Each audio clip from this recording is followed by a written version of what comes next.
50년 전 충북 단양에서는 한 섬마을 전체가 물에 잠기는 대홍수가 발생했는데요. 당시 주민 200여 명이 물탱크 위에 올라가 10시간 이상을 버텨 목숨을 건졌습니다. 시루섬의 기적이라고 불리는데 당시 상황을 재현하고 의미를 되새기는 행사가 열렸습니다. 조진영 기자가 보도합니다. 운동복 차림의 중학생들이 하나 둘 원형 구조물 위에 올라섭니다. 행여 떨어질세라 더욱 촘촘히 간격을 좁히고 서로 팔짱까지 낍니다. 지름 5m, 넓이 20제곱미터도 안 되는 구조물 위에 오른 학생은 모두 197명. 누구 하나 떨어지지 않도록 한마음으로 뭉쳤습니다. 50년 전 단양 대홍수 당시 주민 200여 명이 물탱크 위에 올라 살아남은 시루섬의 기적 재현 행사입니다. 어떻게 14시간을 버텼을까 생각을 해봤는데 저라면 못 버텼을 것 같아요. 그래서 정말 대단하지 않았나. 1972년 태풍 베티의 여파로 마을 전체가 물에 잠긴 충북 단양 증돌이. 당시 시루섬에 고립된 주민들은 지름 5m, 높이 6m의 물탱크에 올라 밤새 사투를 벌였습니다. 아수라장이었어요. 그냥 하룻밤 그냥 어떻게든 그냥 시간만 갈 때만 기다린 거죠. 물 줄을 때까지만. 단단히 팔짱을 끼고 밀착하는 사이 품에 안긴 갓난아기가 숨졌지만 아이 엄마는 더 큰 사고가 날까 아무 말도 하지 않았습니다. 서로 의지하고 안심시키며 위기를 넘겼던 주민들은 이번 재현 행사에 감회가 새롭습니다. 시루섬의 기적 재현 행사에 이어 다음 달 19일엔 반세기 만에 대홍수 생존자 50여 명이 만나는 기념 행사가 열릴 예정입니다. KBS 뉴스 조진영입니다.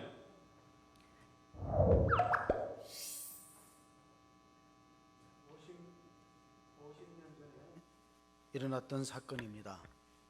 성경에 기록된 노아의 홍수는 역사적 사건인가 아니면 신하고 설화인가 하는 의견이 있습니다. 고대 바벨론의 길가메시 서사시에 보면은 홍수 이야기가 기록되어 있고 수메르의 홍수 설화도 있기 때문에 그렇습니다. 그런데 동양에 보면은 홍수가 전 세계에 미쳤다고 미루어 짐작할 수 있는 한 문자가 있는데 우리가 배선자를 보면 한 문자의 배선자를 보면요, 이 상형 문자를 해석해 보니까 방주의 주자하고 여덟 팔자하고 입구자가 있어요. 그러니까 이 홍수가 전 세계에 미쳐서 이 중국에도 이런 뜻글자가 생기지 않았는가 미루어 짐작합니다. 후대의 성경 기록 창세기 말고 우리가 신약의 베드로서에 보면은 8명이 구원받았다. 방주에서 8명이 구원받아서 인류 역사가 그들을 통해서 번져나갔다는 기록을 읽을 수 있습니다. 베드로전서 3장 20절을 한번 봅니다. 그들은 전에 노아의 날 방주를 준비할 동안 하나님이 오래 참고 기다리실 때에 복종하지 아니하던 자들이라. 방주에서 물로 말미암아 구원을 얻은 자가 몇 명뿐이니 겨우 8명이라. 다시 말하면 노아와 그의 아내와 세 아들과 자부들이 8명이 새로운 인류를 퍼졌어요. 그래서 세 아들의 이름이 셈과 함과 야벳인데 우리가 셈은 동양인의 조상이 되고 야벳은 서양인, 그리고 함은 흑인들의 조상이다. 그렇게 인종학자들이 구분하기도 합니다. 우리가 로마서를 읽어보면 하나님이 지으신 모든 자연을 통해서 하나님의 솜씨를 드러냈다는 기절이 있는데, 그래도 지구는 돈다. 누가 말했죠? 갈릴레오. 그래도 지구는 돈다. 그 갈릴레오가 한 말 가운데 하나님이 우리에게 두 권의 책을 주셨는데 첫 번째 책은 성경책이고 두 번째 책은 자연이라고 그랬습니다. 로마서에 보면은 이 자연을 보면 하나님이 존재하시고 살아계신다는 걸 미루어 짐작할 수 있다. 로마서 1장 20절을 보면 창세로부터 그의 보이지 아니하는 것들 곧 그의 영원하신 능력과 신성이 그가 만드신 만물에 분명히 보여 알려졌나니 그러므로 그들이 핑계하지 못할지니라. 자, 우리가 아름다운 경치를 보면 감탄사하지 않습니까?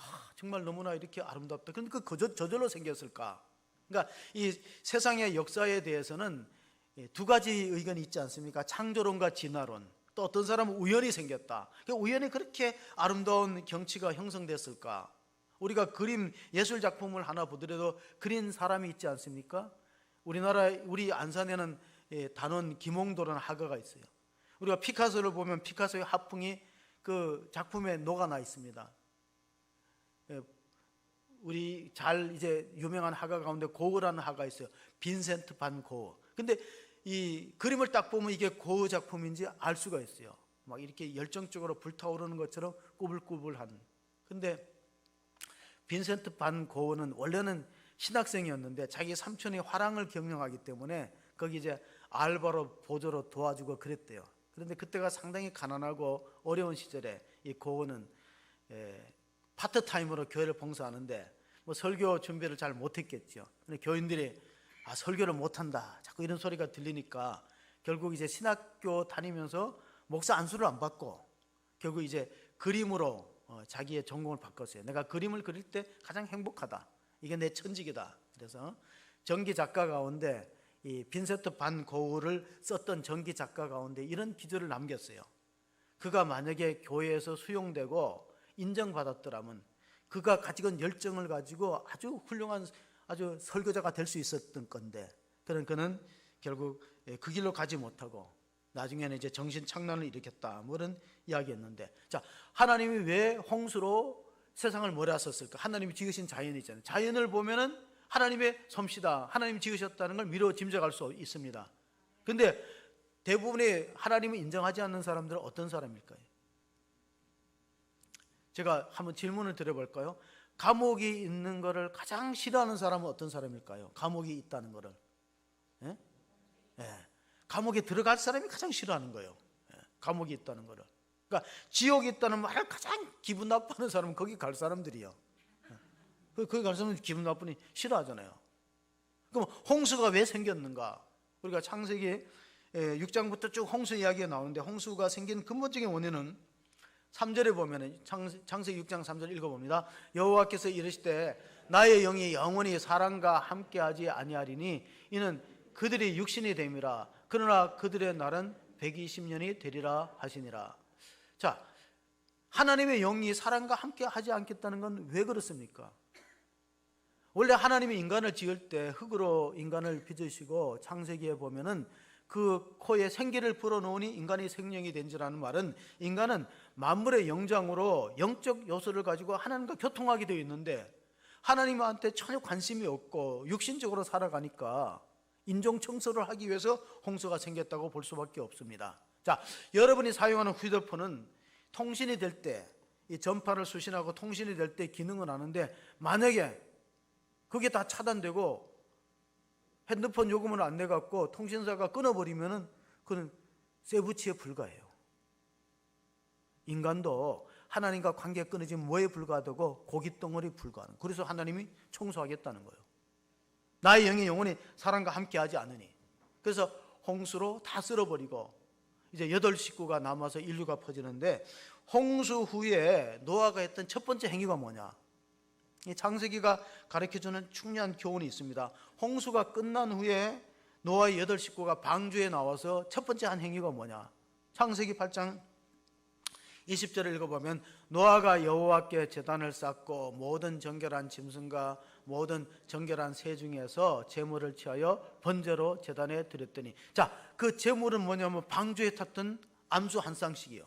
그 중에서 부정한 동물은 제외하고 정결한 동물을 가지고 제사를 드렸다는 거예요. 아니, 방주에서 나오면 할 일이 많을 텐데 가장 먼저 한 거는 예배하고 제사를 드렸기 때문에 마르바 더니라는 여성신학자가 창세기의 목적은 예배다 그랬어요. 창세기의 목적은 예배다. 창세기가 기록한 목적이 뭐냐? 예배입니다. 출애굽기도 마찬가지입니다. 모세가 이스라엘 민족을 구원해낼 때에 나이가 많다고 거절했습니다. 하나님, 내가 누구간데 바로왕 앞에 가서 그 권력자 앞에, 지금은 미국의 강대국이지만은 구약 성경이 기록될 때 세계 최고의 강대국은 이집트, 애굽이었어요. 그 애굽의 식민지 백성으로 시달리고 학대받는 이스라엘 민족을 구원해내는 사명을 받았을 때 모세가 거절했습니다. 내가 무슨 힘이 있습니까? 나이도 많은데. 그때 하나님이 말씀하시기를 내가 너와 함께해서 너를 통해서 이스라엘 민족을 구원해서 이 장소에, 너가 지금 나를 만났던 호렙산 이 장소에 이스라엘 백성을 끌고 오면은 그 내가 너를 보낸 증거가 되는 거야. 그게 출애굽기 3장 12절의 말씀입니다. 하나님이 이르실 때 내가 반드시 너와 함께 있으리라. 내가 그 백성을 애굽에서 인도하여 낸 후에야 너희가 이 산에서 하나님을 섬기리니 이것이 내가 너를 보낸 증거니라. 오늘로 적용한다면은 우리가 이 시간에 세상에 안 있고 이 자리에 있는 것을 여러분이 구원받은 증거에 믿으시기 바랍니다. 여러분 다 다른 데 가 있죠. 여기 있을 이유가 없어요. 이스라엘 민족이 애굽에서 죄와 노역으로 시달리는 그런 백성이 어떻게 모세를 통해서 구원받아 갖고 시내산에서 하나님의 산에서 예배하는가? 하나님을 섬긴다는 건 예배라는 뜻입니다. 아바드라는 히브리 말을 쓰는데 하나님을 예배한다. 자, 내가 너를 보낸 증거는 뭐냐? 너가 장차 이스라엘 민족을 이끌어내서 이 산에서 나한테 제사 드리고 예배 드리면 너 구원받은 줄 알고 내가 너를 보낸 줄 알으라. 그런 뜻입니다. 그래서 이 노아의 방주에 그 설화가 있는데 탈무드에 보면 이런 말이 있어요. 하나님이 전능하시고 하나님이 선하시면 왜 악이 존재하는가? 왜 세상에는 악과 고통이 있어서 전쟁과 기근과 여러 가지 전염병에 시달리고 이런 불행한 일이 있느냐 하는 질문을 했습니다. 그럴 때 그게 노아의 방주에 이야기를 인용해서 방주에 다 들어갈 때 암소 한 쌍씩 들어갔는데 선이 들어갔다는 거예요. 그 선이 들어가니까 하나님이 너는 왜 혼자 왔느냐? 나가서 짝을 데려오라 그러니까 누구를 데리고 왔겠어요? 악을 데리고 왔어요. 그건 이제 탈무드에 지어낸 이야기지만 그래서 세상은 선과 악이 공존하는 거예요. 선이 있고 악이 있다는 거예요. 자, 우리가 구약의 하나님의 백성을 출애굽기에 뭐라 그랬냐면 성민이라 그랬어요. 성민. 성민이 되는 조건은 세 가지입니다. 하나님이 정한 시간, 하나님이 정한 장소, 하나님이 약속한 말씀을 중심으로 모일 때 성민이 되는 거예요. 성민이 되는 조건은 뭐냐? 하나님이 정한 시간은 안식일, 우리로 말하면 주일에 하나님이 정한 시간에, 하나님이 정한 장소, 성전입니다. 그리고 하나님이 제정하신 말씀, 언약의 말씀을 중심으로 모이면은 그럼 그것이 이스라엘 민족 공동체가 되고 오늘로 말하면 교회의 공동체가 되는 것입니다. 창세기 9장 오늘 읽었던 말씀 가운데서 12절 13절을 보시면은 하나님이 이르시되 내가 나와 너희와 및 너희와 함께 하는 모든 생물 사이에 대대로 영원히 세우는 언약의 증거는 이것이니라. 내가 내 무지개를 구름 속에 두었나니 이것이 나와 세상 사이의 언약의 증거니라. 자, 노아의 방주에서 구조받은 노아의 식구들은요, 비가 오면 겁이 납니다. 무섭습니다. 또 우리가 죽을까 홍수로 면할까 그럴 때 하나님이 안심하라고 무지개를 띄워줬다는 거예요. 그래서 무지개를 보면 하나님 절대 홍수로 더 이상 멸하지 않는다. 그러니까 무지개는 오늘로 말하면 십자가예요. 우리가 십자가를 보면은 어떤 죄도 용서받는다. 하나님 우리를 구원해 주신다. 그런 약속의 징표가 아닙니까? 그러니까 구약 시대는 무지개로 우리가 심판당하지 않고 멸망하지 않는다. 그럼 신약에는 뭐냐? 우리는 십자가예요. 십자가를 바라볼 때마다 내가 너희 죄를 용서한다. 다시는 심판하지 않고 영생과 구원을 준다는 그 징표가 바로 십자가이기 때문에 구약 성경을 이해하기 위해서는요, 언약이라는 걸 이해해야 돼요. 언약. 언약이 뭐냐? 말씀 원자고 약속이 하나님과 이스라엘 백성이 약속한 거예요. 니체는 무신론자입니다. 니체는 목회자의 아들인데 어떻게 이상하게 신은 죽었다 이런 말을 했어요. 그 사람이 1900년도에 태어나서 뭐 올해 얼마 살았는지 모르지만은 독일의 철학자 프리드리히 니체, 그가 한 말 가운데 인간은 약속할 수 있는 유일한 동물이다 그랬어요.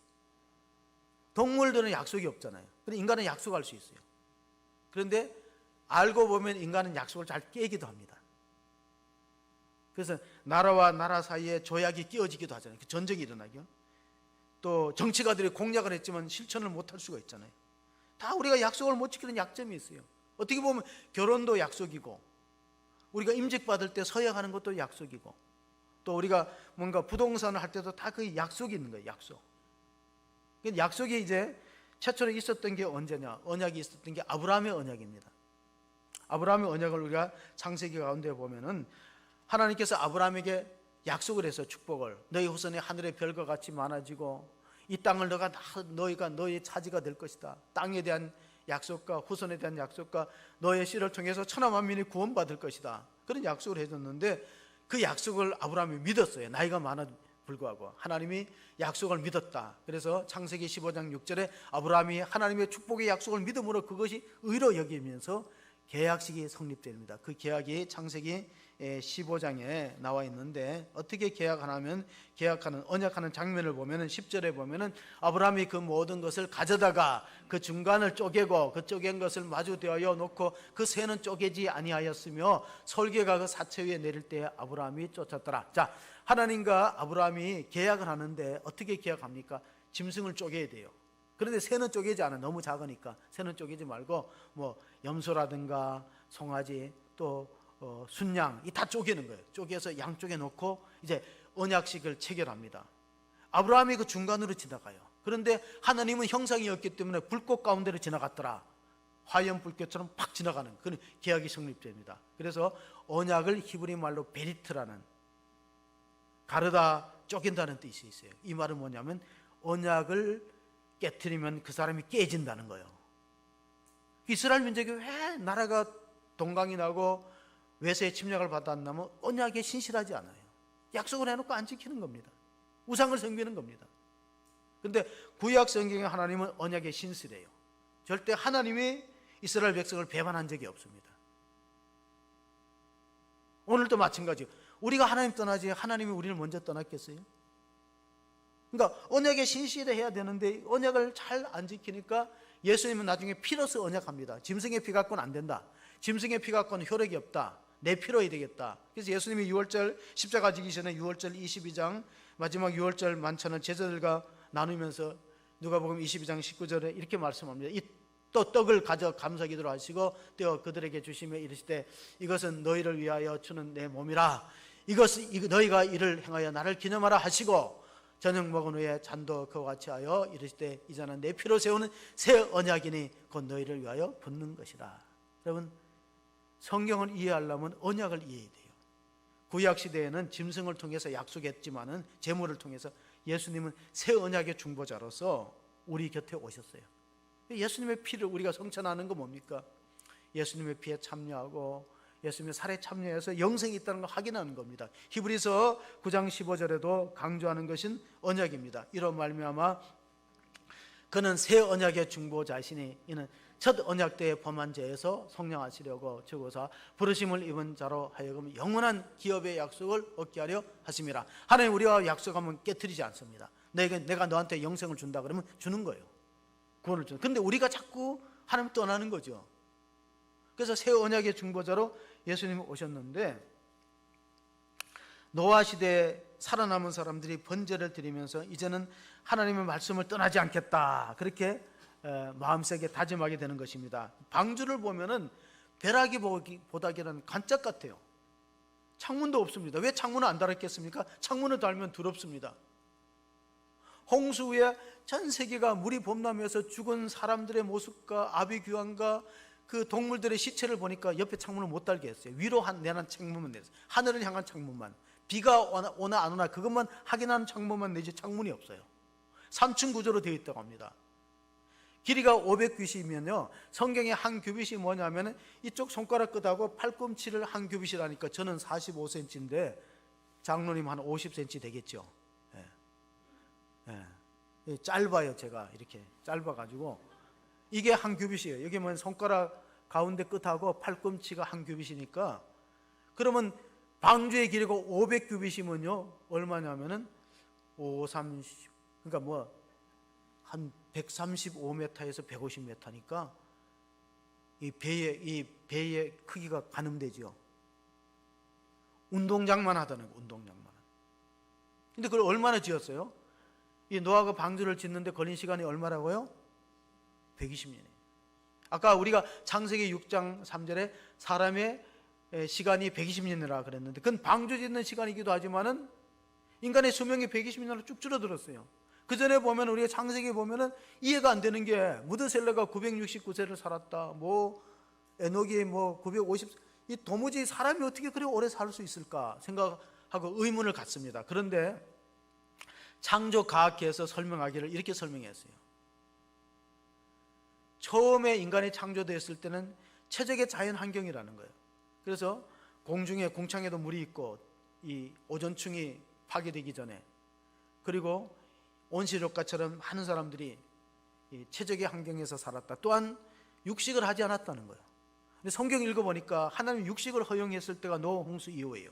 짐승을 잡고 제사 드리면서부터 육식이 허용된 거예요. 이 노아 홍수에 대한 기록은 히브리서에 딱 한 절 나옵니다. 믿음의 장 히브리서 11장 7절을 보면 딱 한 절 나옵니다. 믿음으로 노아는 아직 보이지 않는 일에 경고하심을 받아 경외함으로 방주를 준비하여 그 집을 구원하였으니 이로 말미암아 세상을 정죄하고 믿음을 따르는 의의 상속자가 되었느니라. 하나님의 영원한 나라를 기업으로 받기 위한 의의 상속자는 하나님의 말씀을 듣고 믿음으로 반응하는 거예요. 잣나무 일종인 고페르 나무를 가지고 방주를 지었다는데 크기가 어마어마하죠. 그리고 3층으로 만들어서 만약에 사나운 맹수가 초식 동물을 잡아먹으면 안 되니까 아마 새들은 3층에 올리고 뭐 이런 식으로 분리했겠죠. 그래서 사람이 들어가서 하나님께서 언약 관계, 다시 말하면 방주 안에 있을 때 안전한 거예요. 착한 사람도 방주 밖에 있으면 죽어요. 그래서 흔히 이런 말이 있습니다. 교회 밖에 구원이 있느냐? 교회 꼭 나와야 구원받느냐? 뭐 그런 말은 우리가 이렇게 성경적으로 풀이할 수 있습니다. 하나님께 언약 관계가 유지되고 있는가? 언약이 깨졌는가? 그 생각해 보면 돼요. 제가 오늘 어떤 인터넷 뉴스를 보니까 교통사고가 났는데 보험을 하나도 못 찾는 사람이 있어요. 근데 불입했다는 거예요. 어머니가 교통사고로 돌아가셔서 이제 그 보험료를 찾으려고 하니까 사인이 서명이 어머니 자필이 안 되었고 아들이 했다고 1원도 못 준다는 거예요. 자, 보세요. 계약이 그렇게 무서운 거예요. 보험회사에서 매달 보험료를 우리가 불입을 하는데 한 몇 개월 안 내면요 실효 상태라 그래요. 저도 그런 적이 있으니까 보험회사 전화가 오더라고요.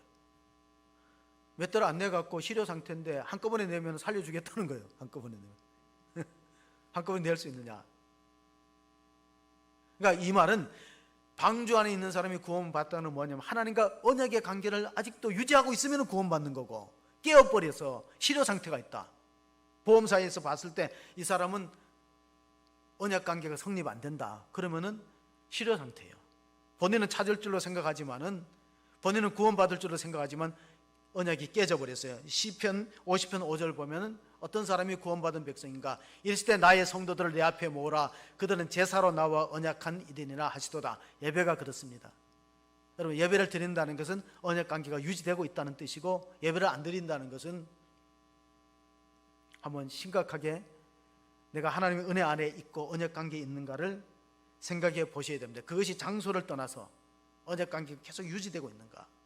창세기는 계속해서 언약의 무지개를 강조하고 있습니다. 창세기 9장 15절 16절을 보시면은 내가 나와 너희와 및 육체를 가진 모든 생물 사이에 내 언약을 기억하리니 다시는 물이 모든 육체를 멸하는 홍수가 되지 아니할지라. 무지개가 구름 사이에 있으리니 내가 보고 나 하나님과 모든 육체를 가진 땅의 모든 생물 사이에 영원한 언약을 기억하리라. 그렇습니다.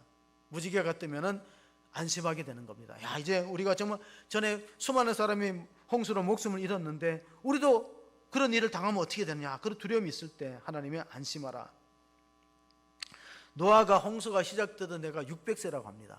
그러니까 노아가 그 600세에 무드셀레가 969세에 죽던 해가 그때가 노아가 60대 때인데 홍수가 쏟아지는데 며칠 쏟아지면 40주야를 쏟아졌대요. 40주야. 여러분 몇 시간만 폭우가 있어도요 막 이 하수구가 막히고 물이 범람하는데 40주야를 창세기 7장 11절 12절에 보시면은 노아가 600세 되던 날 둘째 달 그 달 11의 날이라. 그날에 큰 기풍과 샘들이 터지며 하늘의 창문들이 열려 40주야를 비가 땅에 쏟아졌더라 그랬습니다. 지금 전 세계가 관심을 갖는 문제가 지구온난화 문제하고 기후 문제라고 보도된 바 있습니다. 자, 지구온난화가 뭡니까? 빙하가 녹아서 자꾸 수면이 높아지겠죠. 생태계의 위기가 발생되니까 산불이 많이 일어나고 폭염이 생기고 또 태풍이 있고 전염병이 우리가 알 수 없는 전염병들이 나옵니다. 이런 원인이 뭘까요?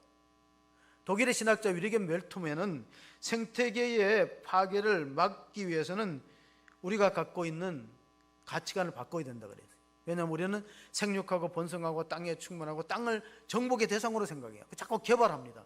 개발하고 땅을 정복의 대상으로 생각하는데 성경에 보면은 창조의 절정이 뭐냐? 창조의 클라이맥스는 인간을 만든 게 아니고 인간 다음에 안식을 취한 거예요. 우리 창세기를 읽어보면은 제7일은 하나님이 안식하셨다 그랬거든. 그러니까 안식일이 창조의 클라이맥스인데 우리는 인간이 창조의 절정이 있기 때문에 우리 마음대로 하면 된다. 무분별하게 자꾸 개발하다 보니까 자연으로부터 우리가 피해를 입는 거예요. 그래서 이 땅도 안식을 해야 되는 안식. 제7일날 안식의 뜻, 안식년이라는 게 있어요. 땅을 놀리는 거죠. 자연도 쉬고 인간도 쉬어야 된다. 어떤 그 가수가 신곡을 취입하다가 갑자기 죽었어요. 그래서 경찰이 조사를 했대요. 아무 죽어야 될 이유가 없는데 원인을 찾지 못하다가 가수가 불렀던 노래를 보니까 거기 악보에 쉼표가 없었더라. 숨차 죽었다네. 숨차면 죽는 거예요. 쉬어야 되는데. 땅도 안식하고 사람도 안식이 돼요. 요즘에 나오는 뉴스 가운데 미국의 나사라는 한국 우주국이 있어요. 거기서 망원경을 개발했는데 제임스 웹이라는 우주 망원경인데요. 이거 개발하는데 그동안에 계속해서 이제 우주를 개발하기 위해서 13조를 들였대요. 전체 이 우주를 찍어 보니까 그 8억 년 전에 그때 별도 발견하고 오는데 그리고 광년이라고 표시하는데 1초가 빛이 가는 그 거리를 우리가 1년 가면은 그 빛이 1년 가면 1광년이라 그렇게 표시합니다. 그러면은 지구의 나이가 얼마나 될까? 45억 년 전에 지구가 생겼다. 그리고 우주가 생긴 거는 빅뱅 이론에 138억 년 전이라 그러는데 아유 너무 오래됐네. 저도 좀 쉬어야 되겠어요. 쉬 갖고 물도 마시고 쉬 가면. 그리고 창조과학계하고 안 맞는데 창조과학계는요 그 지구의 나이가 6,000년으로 보는 거는 아담부터 나이를 계산하는 거예요. 족장들의 나이를. 그러니까 천문학자들이 얘기하는데 8억 년 전에는 1년이 365일이 아니래요. 400일이 넘었대요. 그러니까 창세기에 나타났던 연대기하고 우주 과학자들이 얘기하는 연대기는 달라요. 그들은 탄소 측정기로 탄소 동위원소로 이 시간을 재고 이러니까 창세기 1장 1절에 태초에 하나님이 천지를 창조하시니라 1장을 기준으로 하면은 우주의 나이가 더 멀리 뒤로 가는 거고 1장 3절에 빛이 있으라 하심에 그 빛으로 보면은 이제 지구 나이를 계산할 수 있는데 학자에 따라서는 이런 창조설과 늦은 창조설이 있어요. 사실은 우리한테는 이게 별로 중요하지 않아요. 지구 나이가 6,000년이든 60억 년이든 이게 우리한테 별로 중요하지 않는데 이건 진화론과 창조론이 싸울 때 성경대로 하면 6,000년이고 또 과학자들의 말하면 몇십억 년 전이다. 그런데 성경에 보면 이런 말이죠. 주께서는 하루가 1,000년 같고 1,000년이 하루 같다. 그러니까 하나님의 시간표는 우리의 시간표가 다릅니다. 우리가 역사로 거슬러 올라가면은 1954년도입니다. 54년도 4월 달에 노아 방주 프로젝트가 우리나라에 있었어요. 그 노아 방주 프로젝트는 뭐냐? 우리가 53년도에 휴전을 하면서 나라가 폐허가 됐잖아요. 그래서 미국에서 NGO 단체에서 한국을 도와야 되는데 어떻게 돕자. 그냥 생태계를 복원하기 위해서는 벌을 보내야 된다. 그래서 꿀벌을 150만 마리를 보내고 가축들을 여러 가지 송아지라 염소, 토끼에서 3,200마리를 보냈는데 이걸 실는 게 얼마나 어렵어요. 벌떼들 150만 마리. 그래서 그걸 이제 우리나라에 보냈어요. 그 제목이 프로젝트 제목이 노아 방주 프로젝트입니다. NGO 단체에서 한국의 어떤 생태계를 회복하고 전쟁이 다 폐허가 됐는데 근데 이제 우리나라가 지금 네팔에 그렇게 하고 있어요. 이제 우리나라가 원조 받는 나라에서 원조를 주는 나라잖아요. 네팔이 어려운 환경 속에 있기 때문에 그러는데 베드로후서 3장을 읽어보면요 하나님께서 이 역사를 이로 말미암아 그때는 세상은 물로 넘침으로 멸망하였으되 이제 하늘과 땅은 그 동일한 말씀으로 불사르기 위하여 보하신 바 되어 경건하지 아니한 사람들의 심판과 멸망의 날까지 보존하여 두신 것이라. 자, 우리가 안심할 수 없는 것은 홍수로는 멸하지 않겠다고 무지개의 언약과 약속이 있는데 대신 불로 심판하겠다는 거예요. 창세기를 읽어보니까 소돔과 고모라 성이 불로 심판받았는데 왜 그랬을까? 소돔과 고모라 성이 성적으로 타락한 도시이기 때문에 하나님 심판했어요. 서기 79년도 8월 24일 날에 이탈리아의 휴양 도시가 있어요. 우리가 소렌토라는 아름다운 경치 있죠. 소렌토로 돌아오라. 소렌토를 조금 지나면은 폼베이라는 도시가 있어요. 근데 그 도시는 로마의 귀족들과 황제들이 여름에 휴양하는 도시예요. 그 폼베이 도시 옆에 베스비우스 화산이 폭발했어요. 폭발한 날은 서기 79년도 8월 24일 날. 하늘에서 불비가 막 쏟아집니다. 피할 수가 없어요. 용암이 분출해서 불비가 쏟아지니까 한 도시가 완전히 화산재에 잠겼어요. 다 죽어버렸어요. 시민들이. 로마 황제들과 귀족들 다 죽어버렸어요. 근데 언제 발견했는가? 1549년도에 수로 공사하다가 보니까 뭔가 이상한 그 유물들이 발굴되는 거예요. 그래서 계속 고고학자들이 가서 파보니까 도시 전체가 79년도에 도시 전체가 화산재의 5m에 완전히 묻혀버렸어요. 그리고 꺼내고 발굴하니까 도시가 그대로 재현됩니다. 얼마나 도시가 잘 되어 있냐면 계획도시예요. 딱 가운데로 대리석 도로가 다 있고 원형 경기장이 있고 목욕탕이 있고 그 사람들이 살았던 이 가구들 앞에 보면은 그 현관에 모자이크 그림을 봤거든요. 너무 잘 되어 있어요. 지금도 그 정도 주택이 없을걸요. 들어가면 모자이크로 막 이렇게 그림을 그려. 그렇게 잘 살았어요. 그런데 하나님이 심판해서 완전히 한 도시가 멸절됐는데 어떻게 복원했냐면은 도시가 다 이렇게 사람들이 동물들까지 다 이렇게 용암에 녹아버리니까 구멍이 생기는 거예요. 거기다가 석회수를 집어넣어버리니까 동물의 모양도 살아나고 사람의 모양도 살아나는 거예요. 그 빈 공간에다가 석회물을 딱 집어넣어버리니까 굳어버리니까 다 이렇게 해서 우리나라에도 왔어요. 폼페이 유물전이라고 예술의 전당에서 했어요. 제가 우리 아이들이 초등학교 때 데리고 갔어요. 예술의 전당에 폼페이 최후의 날, 폼페이 최후의 날 유물전. 거기서 주는 교훈이 있어요. 하나님은 죄악이 간영되면 심판하신다. 그 도시가 동성애가 많았거든요. 동성애. 그리고 그 목욕탕 문화를 통해서 얼마나 사람들이 타락되게 살았는가. 마태복음에 보면 예수님께서 마지막을 경고할 때 마태복음 24장 38절 39절에 홍수전에 노아가 방주에 들어가는 날까지 사람들이 먹고 마시고 장가들고 시집가고 있었으면서도 홍수가 나서 그들이 다 멸하기까지 깨닫지 못하였으니 인자의 임함도 이와 같으리라. 마지막 지구 최후의 날도 노아의 홍수 때처럼 사람들이 준비 안 할 거다. 종말이 어디 있느냐 비웃을 것이다. 노아가 방주를 지을 때 동네 사람들이 조롱하고 비웃었습니다. 비는 무슨 비야 마른 하늘에. 비를 보지 못했거든요. 그리고 심판이 어디 있어? 오늘 우리가 복음을 전하면 사람들이 그렇게 비웃습니다. 심판이 어디 있느냐? 천국과 지옥이 어디 있느냐? 노아가 방주를 지을 때 동네 사람들도 다 그렇게 비웃었습니다. 근데 노아 8식구만 구원받았잖아요. 나머지는 다 물에 의해서 멸망당하고 말았습니다. 중국 송나라 때 주신중이라는 학자가 인생은 5개를 설계하라 그랬어요. 우리가 뭐 경제개발 5개년 계획이 있듯이 사람의 인생에는 5가지 계획이 있어요. 첫째는 생계다. 내가 무엇을 어떤 직업을 갖고 무엇을 하고 생계를 유지할 것이냐. 두 번째로는 신계, 건강관리를 어떻게 할 것이냐. 자기 몸 신자예요. 몸을 어떻게 관리를 할 거냐. 세 번째 가계, 가정이 화목하면 가만사성, 가정을 어떻게 화목하게 이끌 가정. 네 번째는 노계예요. 늙으면 어떻게 늙음을 준비할 것이냐. 우리가 노후 설계하듯이. 마지막이 5번째가 뭐냐. 사계, 죽음을 준비하는 거예요. 죽음을 살아있을 때 준비하는 거예요. 로마의 철학자 키케로는 지혜로운 사람은 그의 인생 자체가 죽음에 대한 준비라 그랬어요. 그게 지혜로운 사람이에요. 그러니까 신앙생활은 뭐냐. 살아있을 때 죽음을 준비하는 게 신앙생활이에요. 방주를 짓듯이 노아가 방주를 120년 동안 짓듯이 우리가 살아있을 동안에 죽음을 잘 준비하는 거예요. 내가 어떻게 마지막을 장식할 거냐.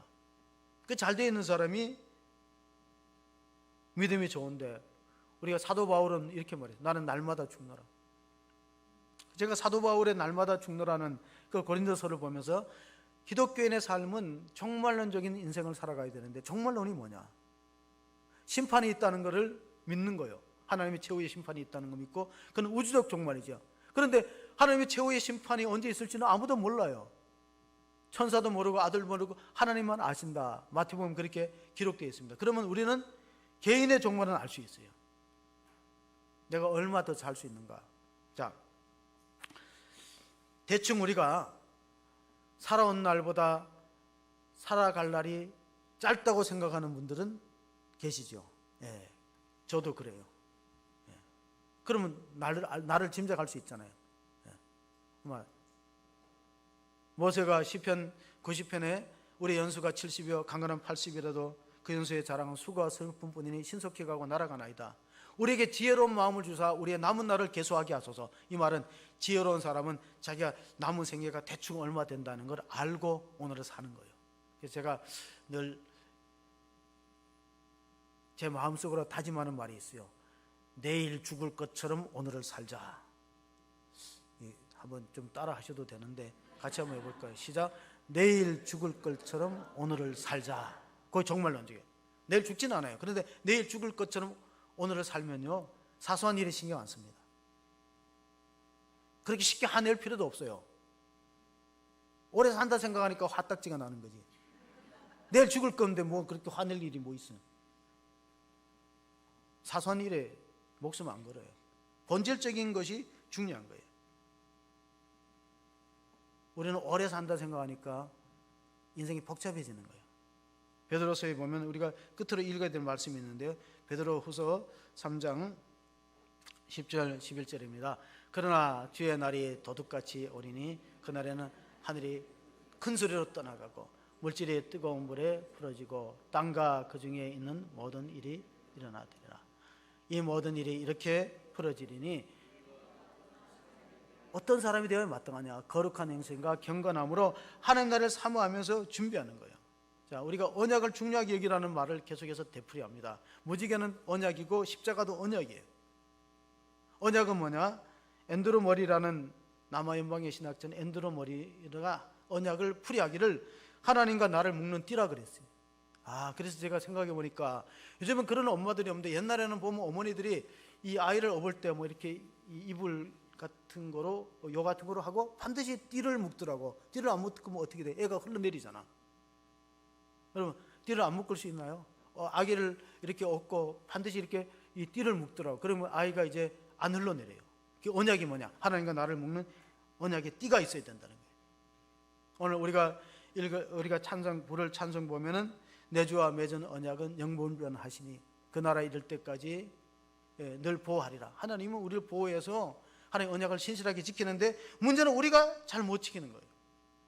이 방주를 보면은 가로 세로의 규격이 6대 1인데 그 선박회사들이 말합니다. 이게 황금 비율이래요. 배가 안 끼어지는 길이와 넓이의 비율이 6대 1인데 길이는 500규빗이고 이거는 또 30, 그게 몇 규빗이에요? 39규빗인가요? 갑자기 또 생각이 안 나요. 50규빗. 그러니까 오리가 30, 이 폭이 50이고 길이가 300이고 높이가 30이었어요. 우리나라가 이제 그 대우조선이 51일 만에 극적으로 타결됐잖아요. 물론 이제 그 손해배상 문제가 남아 있지만 그래도 얼마나 다행이에요. 우리나라가 조선 강국인데 60년대는 배를 못 만들었대요.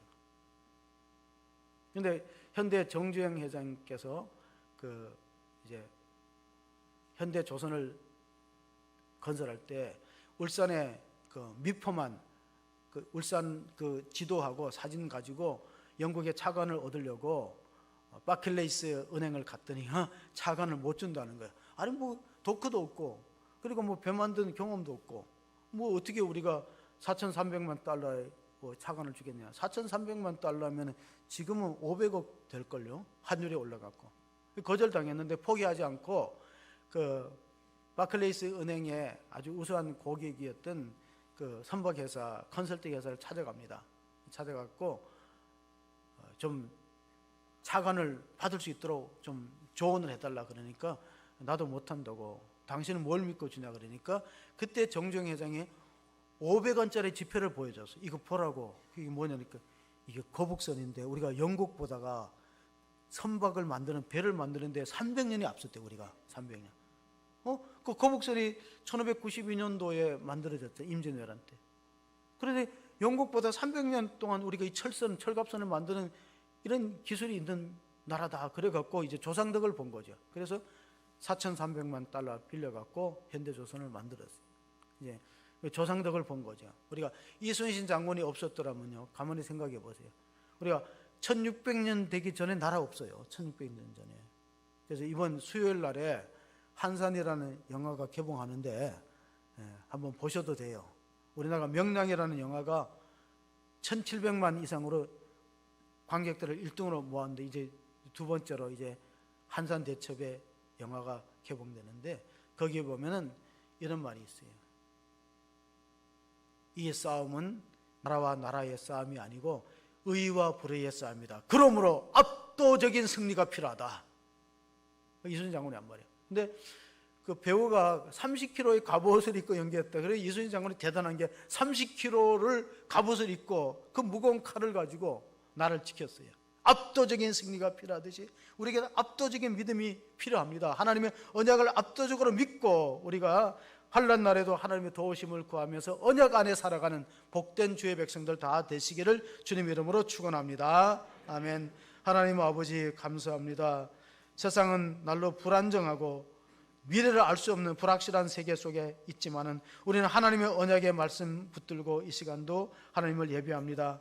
하나님은 언약의 신실하여서 택한 백성들을 버리지 아니하시고 우리의 피난처가 되시고 환난 날에 만날 큰 도움이 되심을 믿습니다. 그러므로 성도들이 하나님의 맺은 언약을 잘 기억하면서 그 나라에 이르기까지 보호하시는 그런 하나님을 신실하게 따를 수 있는 성도가 되게 축복하여 주시옵소서. 우리 구주 예수 그리스도의 이름으로 기도하옵나이다. 아멘.